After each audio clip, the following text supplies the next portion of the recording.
T twenty বিশ্বকাপে 2024 একটা মজাদার মোড়ে এসে দাঁড়িয়েছে, যেখানে থেকে বাদ পড়ে যেতে পারে টেস্ট খেলুড়ে অন্তত 5টি দল, যার মধ্যে বাংলাদেশ ছাড়াও আছে বর্তমান চ্যাম্পিয়ন দল ইংল্যান্ড, বর্তমান রানার আপ পাকিস্তান, নিউজিল্যান্ড এবং শ্রীলঙ্কার মতো দল। পাকিস্তান আমেরিকার বিপক্ষে হারের পর আছে বিপাকে। ইংল্যান্ডের বিপক্ষে স্কটল্যান্ডের ম্যাচ বৃষ্টিতে ভেসে গিয়েছিল। নিউজিল্যান্ড আফগানিস্তানের বিপক্ষে একেবারে দাঁড়াতেই পারেনি, আর শ্রীলঙ্কা টানা 2 ম্যাচ হেরে আর একটি বৃষ্টিতে ভেসে গেছে। এখন কোন গ্রুপের জন্য কি সমীকরণ?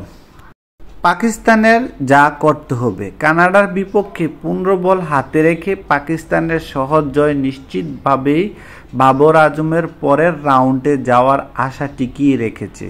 যদিও পাকিস্তান এখন অন্য ম্যাচগুলোর দিকেও তাকিয়ে থাকতে হবে।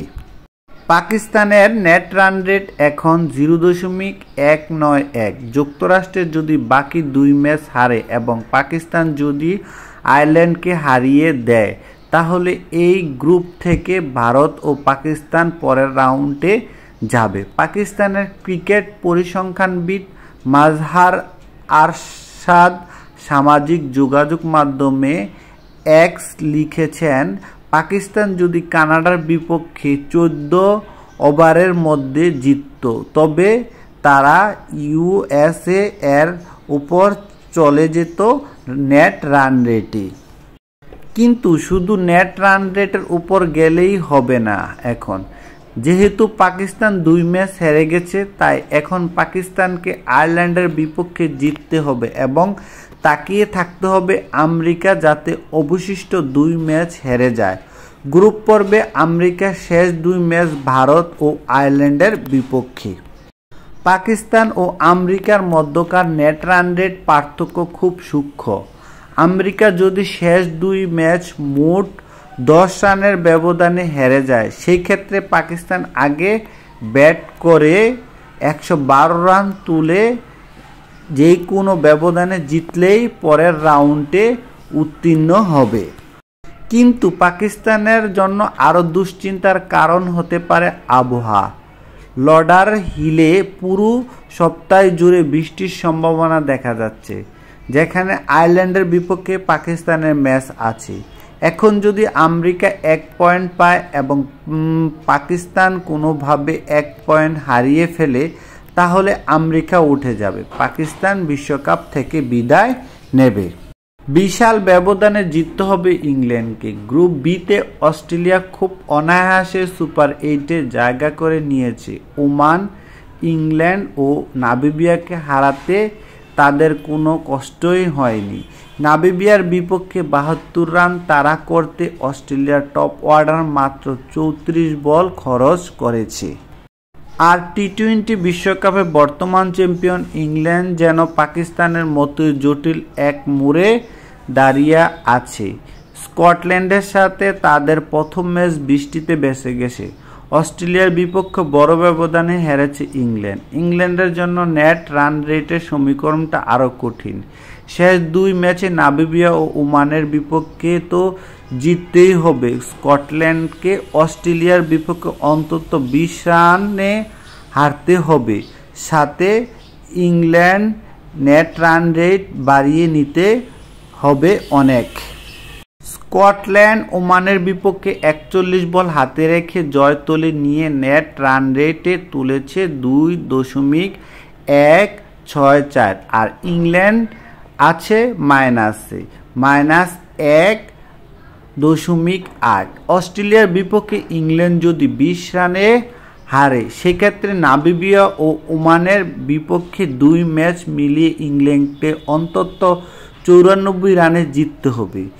ইংল্যান্ডকেও ভালো আবহাওয়ার দিকে তাকিয়ে থাকতে হবে, কারণ এর একটি ম্যাচ বৃষ্টির কারণে পরিত্যক্ত হলেই ইংল্যান্ড বাদ পড়ে যাবে।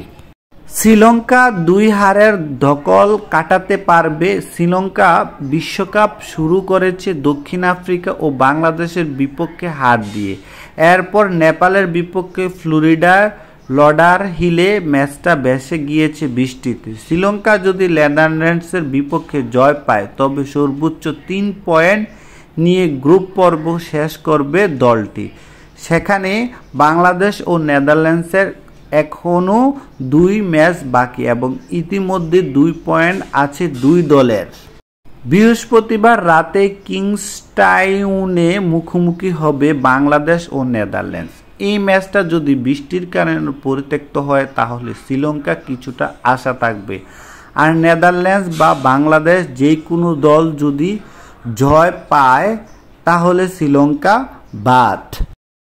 এরপরে দক্ষিণ আফ্রিকা যদি নেপালকে হারায় আর নেপাল বাংলাদেশকে হারিয়ে দেয় তাহলে শ্রীলঙ্কা আশা থাকবে, আর শেষ ম্যাচে নেদারল্যান্ডসের বিপক্ষে জয় লাগবে শ্রীলঙ্কার। বোঝাই যাচ্ছে খুবই জটিল পরিস্থিতি, কাগজে কলমে না হলেও শ্রীলঙ্কা এইরকম বাদ ধরে নেওয়া হচ্ছে। নিউজিল্যান্ডকে কি করতে হবে? আফগানিস্তানের বিপক্ষে হারাটা নিউজিল্যান্ডকে ভোগাচ্ছে। 84 রানের হারে নিউজিল্যান্ডের নেট রান রেট নেমে গেছে অনেক, -4.2, আর আফগানিস্তানের নেট রান রেট এখন টুর্নামেন্টের সর্বোচ্চ 5.225। 2 ম্যাচে মোট 209 রানের জয় তুলে নিয়েছে আফগানিস্তান। ওয়েস্ট ইন্ডিজ 2 দলে উগান্ডাকে 120 রানের বেশি ব্যবধানে হারিয়েছে। নিউজিল্যান্ডকে একই কাজ করতে হবে, কিন্তু তার আগে বুধবার ওয়েস্ট ইন্ডিজের বিপক্ষে নিউজিল্যান্ডকে জিততে হবে। এটা আপাতত দৃষ্টিতে একটা নক আউট ম্যাচ। এই ম্যাচে জয় পেলে ওয়েস্ট ইন্ডিজ 6 পয়েন্ট পেয়ে উঠে যাবে পরের রাউন্ডে, আর পাপুয়া নিউগিনির বিপক্ষে জয় পেলেই পরের রাউন্ডে খেলবে আফগানিস্তান। সেক্ষেত্রে নিউজিল্যান্ডের বিপক্ষে উগান্ডা ও পাপুয়া নিউগিনি ম্যাচে আর কোনো গুরুত্ব থাকবে না।